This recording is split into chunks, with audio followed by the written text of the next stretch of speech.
महादेव ने धरा जब कोड़ी का रूप। दादी हमें देवासुर संग्राम की कथा सुना रही थीं। जब दादी ने बताया कि संगम में भी अमृत की कुछ बूंदें गिरी थीं, जिसके कारण यहाँ भी कुंभ लगता है। लोग संगम में स्नान करके पाप मुक्त होकर स्वर्ग की प्राप्ति करते हैं। बाल मन मेरा दादी से पूछ उठा, दादी ये बताओ कि अगर संगम में नहाने मात्र से ही सबको स्वर्ग मिल जाता होगा तो सब स्वर्ग चले जाते होंगे। भगवान जी के पास सबको रखने की जगह कहाँ से आती होगी, और सबको अगर भगवान जी रख लेंगे तो फिर खुद कहाँ रहेंगे। क्लास 4th में था उस वक्त में।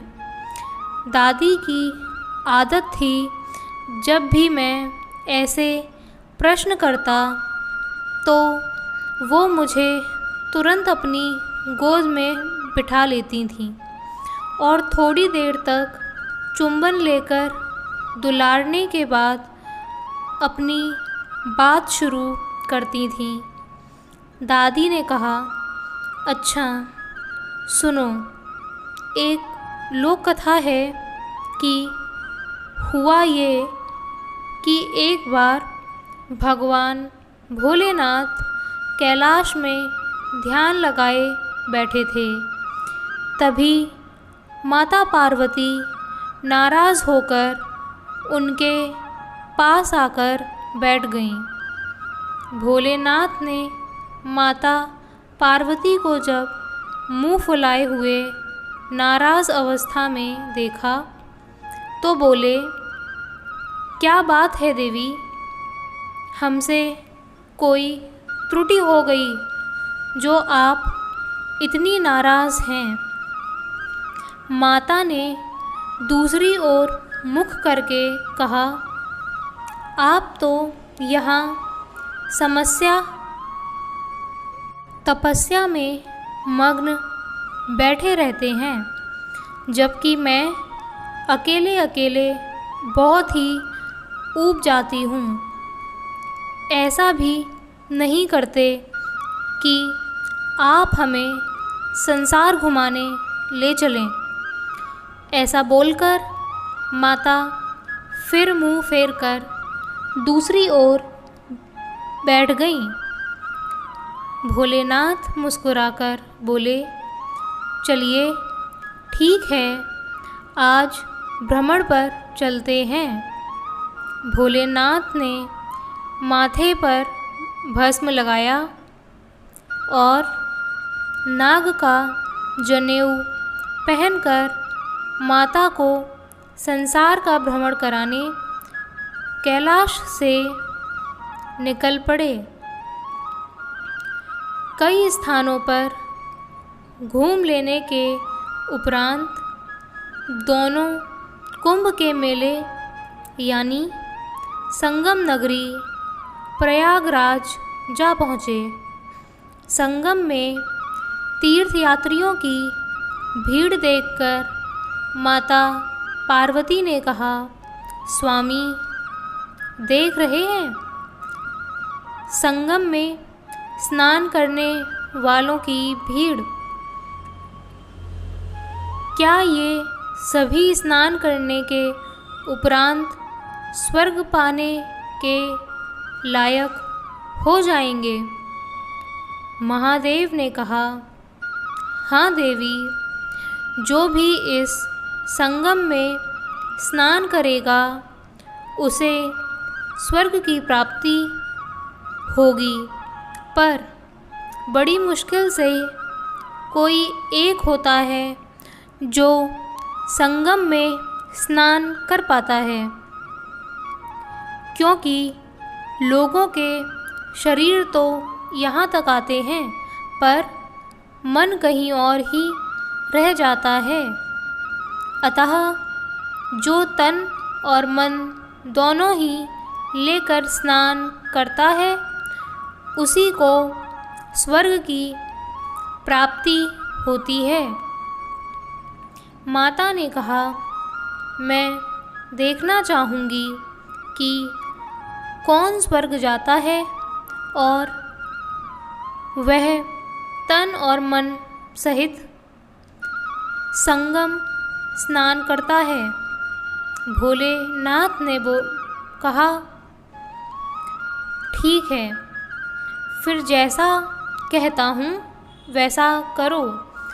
भोलेनाथ ने कोढ़ी का रूप बनाया, जबकि माता अपने सुंदर रूप में ही रहीं। जब स्नान करने आई महिलाएं एक सुंदर स्त्री को इतने बहुमूल्य गहनों में लदे एक कोढ़ी के साथ देखती तो कहती, कितनी सुंदर स्त्री है, इसके गहने तो देखो, काश मुझे मिल जाएं तो मेरा भाग्य लौट आए।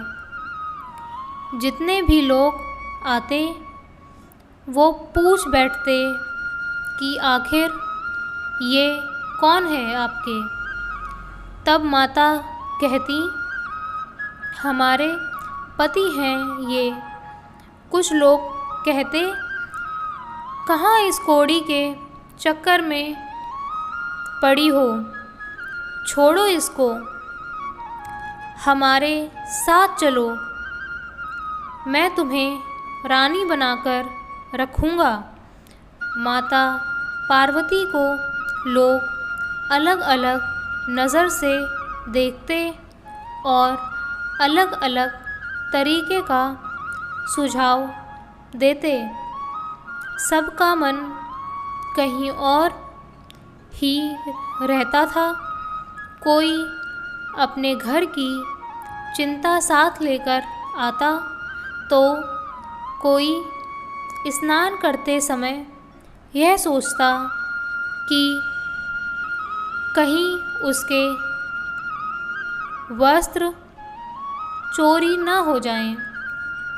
हर कोई किसी न किसी चिंता में मग्न था। तन और मन दोनों साथ नहीं थे। तभी एक बुज़ुर्ग व्यक्ति वहाँ से गुज़रे। उन्होंने माता को देखा तो मुस्कुराते हुए माता के पास जा पहुँचे। महादेव को एकटक देखते रहे, फिर माता से बोले, बिटिया क्या समस्या है, क्यों उदास हो। माता ने कहा, क्या कहूँ बाबा, ऐसा संतों ने कहा कि अगर आज रात 12 बजे मेरे पति को कोई संगम स्नान करवा दे तो उनका कोढ़ समाप्त हो जाएगा। पर कोई राज़ी ही नहीं हुआ और मैं अकेले इनको उठा नहीं सकती। बुज़ुर्ग हंसते हुए बोले, हे बिटिया, ना जाने क्यों तुम्हारे पति में मुझे मेरे महादेव दिख रहे हैं। ऐसा लग रहा है जैसे जटाजूट बांधे स्वयं त्रिलोकी नाथ धूमि रमाए बैठे हों। माँ पार्वती रोते हुए बोली, अरे नहीं बाबा, अब आप ही सहारा हो। अगर संगम स्नान करवा दो तो इनको इनके पापों से मुक्ति मिल जाए और मैं पुनः अपने पति को उनके पुराने रूप में पा जाऊं। बूढ़े बुज़ुर्ग बोले, बिटिया, अब मैं भी अशक्त हो चुका हूँ, लेकिन फिर भी अपनी यथाशक्ति का उपयोग करके इनको संगम ज़रूर स्नान करवा दूंगा, ये मेरा संकल्प है। बूढ़े बाबा ने अपनी पूरी कोशिश की महादेव को उठाने की, और जैसे ही उन्होंने उनको उठाकर पकड़ा, महादेव फूल समान हो गए और दादा के कंधे पर बैठ गए। दादा राम राम जपते हुए सीधे संगम की ओर चलते रहे। जैसे ही 12 बजे, दादा कोड़ी को लेकर डुबकी लगाते और देखते कि कोई उनके कंधे पर न था। फिर जब उन्होंने सामने देखा तो पाया कि भगवान भोलेनाथ माता पार्वती के साथ उनके सामने खड़े हैं। भोलेनाथ ने कहा, हे पुण्यात्मा, इस कुंभ स्नान में आपका स्वर्ग पर अधिकार सिद्ध हो गया है। आप तन और मन सहित तीर्थ स्थल पर आए हैं, अतः इस तिथि को जब आप प्राण त्यागेंगे तो स्वयं इंद्रदेव आपको स्वर्ग ले जाने के लिए आएंगे। इतना कहकर भोलेनाथ अंतर्ध्यान हो गए। दादी ने तब मुझसे पूछा, अब समझ में आया सची कि तीर्थ स्थान करने के बाद भी स्वर्ग कौन जाता है। दोस्तों, ये कहानी है मनीष खत्री की। ऐसी ही कहानियाँ अगर आपको सुननी हो तो प्लीज़ चैनल को सब्सक्राइब करें और वीडियो को लाइक एंड शेयर करें। धन्यवाद। हर हर महादेव।